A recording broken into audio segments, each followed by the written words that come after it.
없죠. 없다가 달려갑니다. 일주일 만에 바로 100개를 찍습니다. 똑같이 복사 붙여넣기 해서 1000 만들기 프로젝트에서 바로 3개월 만에 한 달에 3000 만들기 되면 역시 내 생각이 틀리지 않았구나. 매출은 나는데 광고비 빼면 남는 게 없어요. 광고 안 하면 되잖아요. 지금의 선반 비결 중 하나만 좀 풀어주세요. 저는 품질도 똑같고 심지어 상위 상품들이랑 제조 공장도 똑같습니다. 그렇지만 제가 바꾼 것들이 있죠. 최근 올린 그런 제품들은 좀 더 노출의 기회를 많이 준다고 보고 있어요. 품질도 기본적으로 받쳐주는 걸 갖고 와야겠죠. 다 판다 하더라도 다 반품 들어올 거 아니에요. 어쨌든 쿠팡이 이 사업을 왜 하나요? 돈 벌려고 할 거 아닙니까?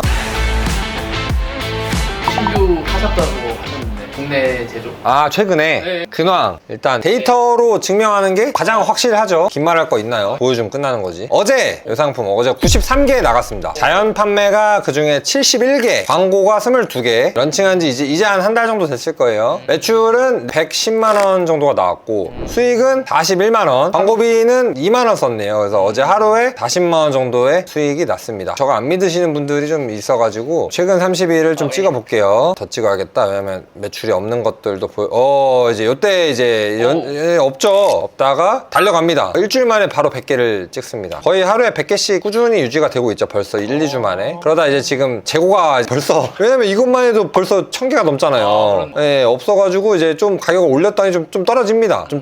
많이 떨어지죠. 그래서 이건 너무 떨어졌다. 왜냐면 재고가 어차피 다음 달이면 들어오거든요. 다시 정상 가격으로 복귀를 하자. 그랬더니 판매량이 다시 우상향하고 있죠. 벌써 지금 15개 팔렸고 가격 꼴랑 2,000원 바꾼 거거든요. 만원 초반대에서 만원 중반대로 바꿨을 뿐인데 판매량이 이렇게 사실 많이 줍니다. 근데 원래 제 최종 런칭 가격이 만원 초반대는 맞았어요. 이 판매량이 맞았던 거죠. 너무 올려놨기 때문에 2, 3,000원을. 물론 이제 마진은 많이 늘겠죠. 그렇지만 개수가 너무 줄면 순위가 좀 밀릴 수 있기 때문에 정상 가격으로 복귀를 해놓은 상태라고 보시면 되겠습니다. 하루에 지금 100만 원 정도의 매출은 나오고 있습니다. 괜찮죠? 이 정도면은 한 달에 1000만 원은 나오겠죠? 국내 제조도 지금 수소문을 또 해서 한두 개 정도, 이건 시간이 오래 걸려서 한 2개 정도 한 번에 이거는 미리 런칭 준비를 오래 걸리니까 의뢰만 해놓고 똑같이 복사 붙여넣기 해서 1000 만들기 프로젝트에서 바로 3개월 만에 한 달에 3000 만들기 되면 역시 내 생각이 틀리지 않았구나. 저것도 몇 개 시켰지? 5000 세트를 시켜서 지금 이제 1500세트 뭐 이 정도밖에 안 남았는데 원래 알고 있었어야 될 줄 자신이 있었습니다. 지금까지 하셨던 방식대로 하신 거잖아요. 똑같아요. 메이드 인 차이나냐 메이드 인 코리아냐의 차이였던 뿐인 거지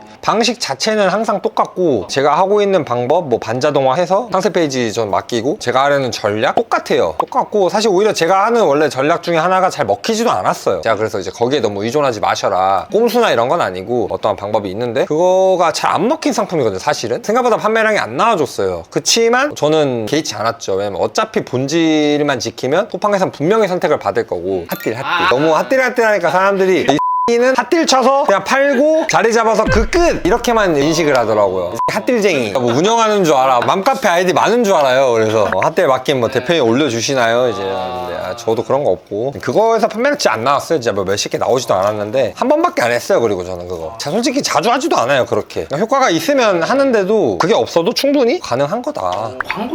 광고를 하죠. 빡세게 하죠. 지금은 아까 보셨지만 근데 2만 원 썼잖아요. 매출이 100이 넘는데 그러니까 광고도 방법이 있고 전략이 있어요. 제가 나름 제 경험상 터득한 그러니까 이제 저렇게 도는 거거든요.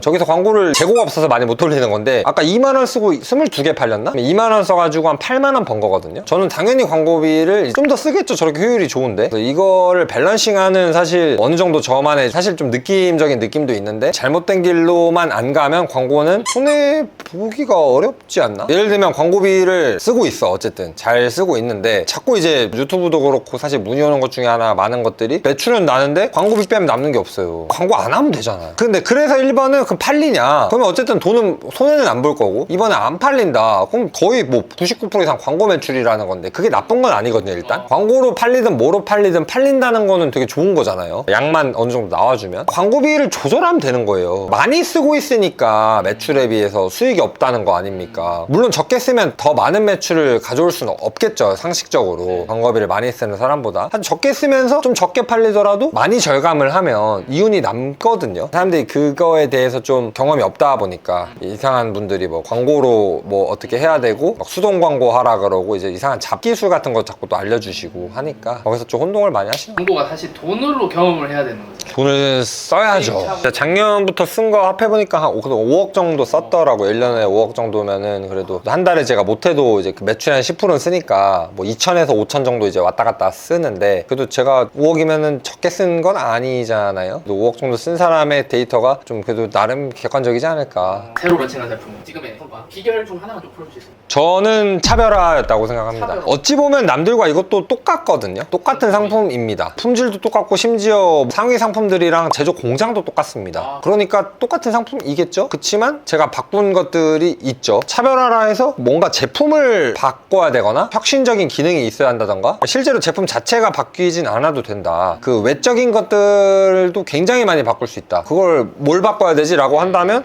쿠팡에 들어가서 검색해보면 돼요. 그냥 어떤 상품을 쳤을 때 이거 두 개는 사실 알맹이는 똑같은데 외부적으로 껍데기가 다른 것들이 많이 있을 거 아닙니까? 그게 사실 뭐 단순히 포장이 될 수도 있는 거고 가격부터 해서 브랜드명, 상품명, 상세 페이지 뭐 이런 것들 우리가 그냥 눈에 보이는 것들 휴지도 지금 저희 깨끗한 나라 있잖아요. 저걸 쓰는 사람도 있지만 뭐 잘 풀리는 집 쓰는 사람도 있고 그 이유가 있을 거 아닙니까? 그런 것처럼 저는 그러니까 그 상품의 차별화를 생각할 때 이걸 차별화를 많이 해줄 수 있냐 없냐를 일단 판단하고 많이 해줄 수 없다고 해서 포기하는 게 아니라 단 하나의 차별화라도 찾아내서 그 차별화만으로도 먹힐 것 같다는 거를 여러 가지 상품들을 통해서 검증한 다음에 그 검증이 일단 내 생각이 어느 정도 맞는 것 같다 라고 판단이 들면 거기서는 사실 도전하냐 안 하냐로 갈려요. 이 차별화 내가 생각한 게 맞는지 아닌지는 시장에서 선택이 되면 내 생각이 맞는 거고 안 되면 안 맞는 거잖아요. 거기서 결정을 빠르게 하는 것 같아요. 그게 1번 차별화였던 것 같고 2번은 사실 그리고 판매가 되는 과정 상위에 올라가는 과정을 경험해 봤기 때문에 그 방법을 적용한 거. 차별화가 받쳐줘야 이것도 먹히는 거긴 한데 두 개가 근데 그냥 저는 한 세트인 것 같아요. 항상 여기 이것만 했다고 해서 이거 뒤에 거를 모르면 못하는 거고 뒤에만 안다고 해서 물론 또 팔 수야 있겠지만 결국에 장기적으로 판매하기는 어려울 거고 완전 다 똑같이 팔아버리는 거니까 어려울 거라고 생각을 해서 근데 한 3대 7인다. 오히려 뒤에 게 좀 더 중요하긴 하겠다. 어떻게 상위에 올리고 어떻게 저처럼 이렇게 자연 매출로 사실 한 달 안에 저렇게 하루에 70몇 개씩 파는 상품 만들어낼 수 있는 사람이 많이 없을걸요?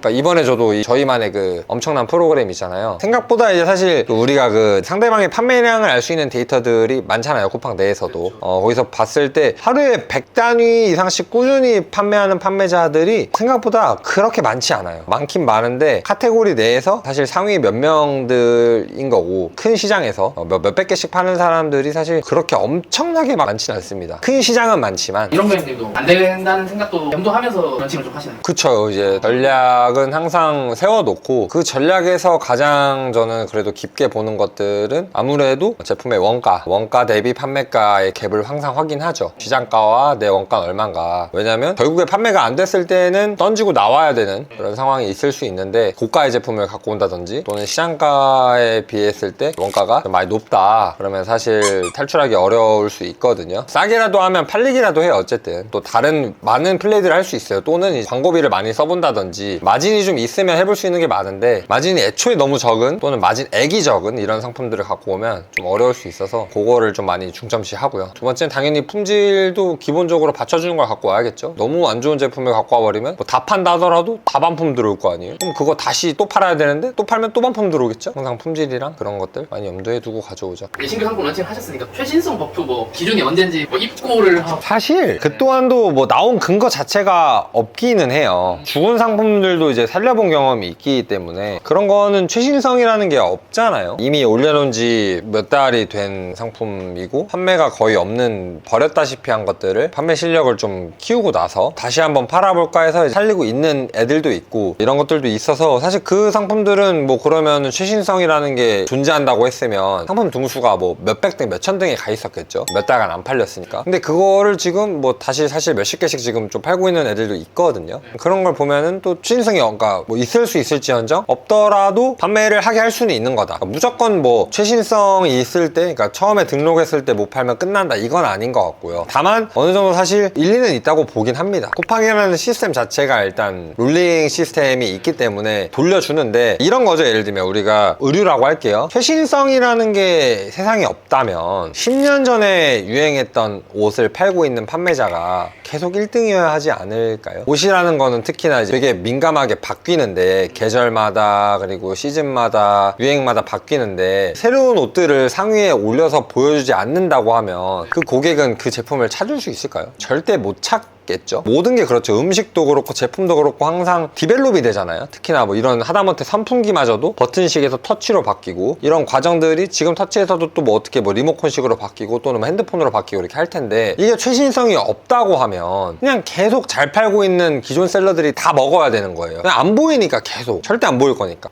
또는 광고로밖에 상위에 노출을 못 하겠죠. 그래서 저는 분명히 최근 올린 그런 제품들은 좀 더 노출의 기회를 많이 준다고 보고 있어요. 그래야 고객이 그 제품을 보고 선택을 할지 말지를 결정하는 거고, 선택을 하게 된다면 이 제품이 팔리는 상품이네 라고 해서 거기서 좀 더 노출의 기회를 당연히 많이 줄 거고. 어쨌든 쿠팡이 이 사업을 왜 하나요? 돈 벌려고 할 거 아닙니까? 우리 수수료 벌어서 매출 내고 이익 내는 건데, 그러려면 새로운 그 판매자들에게도 기회를 줘서 더 많은 수수료를 챙기려고 할 거라고 생각을 해요. 역지사지로 생각을 해보면 광고도 똑같다고 봐요. 광고도 처음 올렸을 때 반응이 좋지 않으면 당연히 노출이 점점 덜 되고 안 팔리는 게 사실인 거고요. 처음에 올라갔을 때 잘 팔리면 쿠팡이 더 밀어주겠죠. 왜냐? 쿠팡은 광고비를 빨아 먹어야 되니까. 광고비는 100% 수익이니까. 100% 수익 아닙니까? 광고에서 나가는 게 있을까요? 뭐 광고 담당자 직원 말고, 직원 월급 말고는, 인건비 말고는 100% 수익이죠. 그렇기 때문에 광고 전환율이 좋던가 소액이지만 잘 팔리면 분명히 더 많은 판매를 일으켜주게 더 좋은 구자를 줄 것이고, 그래서 우리가 또 생각해 볼 수 있는 거죠. 광고비를 내가 더 쓰면 쿠팡 입장에서는 나한테 돈을 더 갖다 받쳐주네, 어떤 의미일지를 생각해 보시면, 논리적으로 저는 좀 들어가려고 하는 편인 거예요. 외부에 무슨 잡음에 별로 신경을 안 쓰려고 해요. 뭐 이거는 이렇게 세팅을 해야 합니다, 뭐 제외는 이렇게 거셔야 되고, 이 클릭률은 0.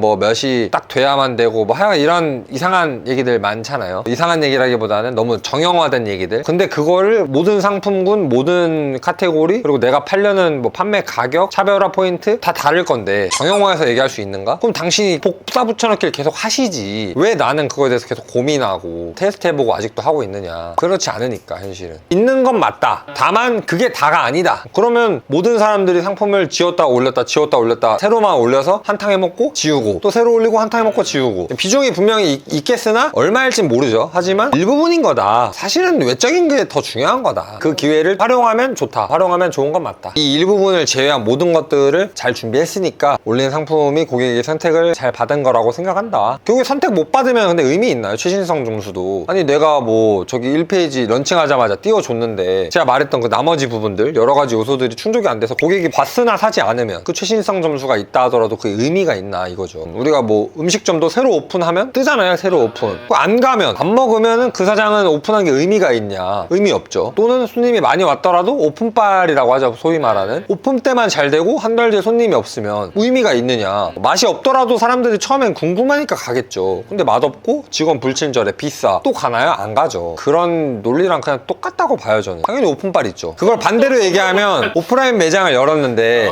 첫날 대박이 났어요. 손님이 줄을 서요. 며칠 동안 유지될까요? 알 수 있나요? 모르죠. 몰라요. 그래서 그거에 대한 거는 굉장히 일부분이기 때문에 모릅니다. 대신 반대로 생각해 볼게요. 첫날 손님이 꽉 찼어요. 무슨 일이 일어날까요? 지나가는 사람들이 뭐야? 가보자. 둘째 날이 됐어요. 또 꽉 차요. 일주일이 지났어요. 또 꽉 차요. 그럼 이제 그걸 7일간 본 사람들은 무슨 생각할까요? 어우, 장사 되게 잘 되네. 야, 빨리 가보자. 이번 달 안에도 가보자 라고 할 텐데, 첫날 꽉 찼어요. 둘째 날 갑자기 없어요. 셋째 날 없어요. 그럼 지나가는 사람은 어떻게 생각할까요? 뭐 없네. 오늘은 갑자기, 내일도 없네, 모레도 없네. 야, 별론갑다. 신규성이라는 거는 어느 기간이 주어진다, 이런 걸 좀 찾으려고 하지 마세요. 결국에는 잘 팔리면 신규성을 계속 이어간다고 보시면 되는 거고요. 안 팔리면 아무리 부여가 돼도 의미 없습니다. 언제라는 거는 정해져 있지 않아요. 정확하게 그거 알 수 없죠. 가격을 좀 바꾸고 있어서 테스트하고 있어요. 요새 이거 가격 바꿨을 때 뭐 순위가 진짜 좀 많이 밀리나. 자주 바꾸고 하면 안 좋다. 저는 체감상 조금씩 바꾸는 거는 별 크게 체감을 못 하더라고. 너무 이게 로직에 의존하는 건, 판매가를 이제 뭐 바꾸면 나락간다, 순위 떨어진다, 그럴 수 있죠. 그리고 실제로 쿠팡의 판매가에 대해서 측정을 하니까 그건 맞지만, 어쨌든 바꿨을 때 설령 그렇다 하더라도 딱 그 행위만으로 순위가 뭐 엄청나게 내려가는 건 말이 안 된다 생각하고, 왜냐면 순위를 측정하는 여러 기준이 많은데 판매가 하나만 하나만 바꿨다고 해서 바뀔 거였으면 저는 그건 아니라 보고, 그리고 내렸을 때의 장점은 어쨌든 더 많이 팔리는 효과가 있는데 그 판매량이 판매가를 바꿔서 내려간 것보다 더 점수가 크면 나 결국에 튀어 오른다라고 저는 생각을 하고 있거든요. 사실은 무시할 수 없는 영역이긴 하지만 플랫폼의 정책이고 거기서 만들어오는 시스템이니까 우리가 따라야 하는 건 맞지만 본질, 항상 우리가 생각하는 본질로 다가갔을 때에는 중요한 요소는 아닌 것 같다, 잡음이다 라고 저는 생각을 하고 있습니다. 저는 개인적으로 자주 바꾸는 편이거든요. 일단 자주 바꿔서 안 좋아질 수도 있죠. 근데 그렇다고 바꾸지 않으면 변화가 없잖아요. 그냥 현 상태에 계속 만족을 하던, 또는 이제 바꾸지 않아서 계속 매출이 떨어지고 있는데도 뭔가 바꿔서 더 떨어질 것 같을까봐 안 바꾼다? 이건 좀 잘못된 거라고 봐요. 어차피 바꾸지 않으면 변화가 없는데 바꿔봤다가 더 잘 될 수도 있는 거고, 그러면 거기서 데이터 얻으면 되는 거고, 안 되면 단순히 그냥 바꿔서만 안 된 건지, 아니 바꾼 게 뭔가 잘못 작용한 건지, 이거를 해봐야 알 수 있는 건데. 그리고 이게 웃긴 게 또 사람마다 상품마다 다 달라요. 꼭 뭐 어떤 걸 바꿨다고 해서 무조건 잘못된다? 이건 아닌 것 같거든요. 그럴 거였으면 여기 쿠팡에 있는 모든 상품들이 다 가격이 고정적이어야 되는데, 포맷 같은 상품들도 맨날 가격이 바뀌는 거 아세요? 들어가면 뭐 물티슈 어제 13,000원에 샀는데 오늘은 11,000원일 때도 있고요, 내일은 갑자기 15,000원일 때도 있고요. 얘들도 뭐 일부러인지 아닌지 몰라도 바뀌거든요. 계속 수요에 따라서. 그런 거 보면은 전략적으로 이거를 바꿔보고 나온 데이터를 통해서 내가 학습을 하는 거지. 나도 이걸 안 해보면 아나, 잘못되면 다시 돌아가면 되지, 기존대로. 거기서 배우는 게 있을 건데 이걸 너무 막 겁먹을 필요까지 있나? 결국에 돈을 날리는 거, 저는 그게 가장 그 큰 리스크라고 봐요. 계획이란 거를 세워야 된다.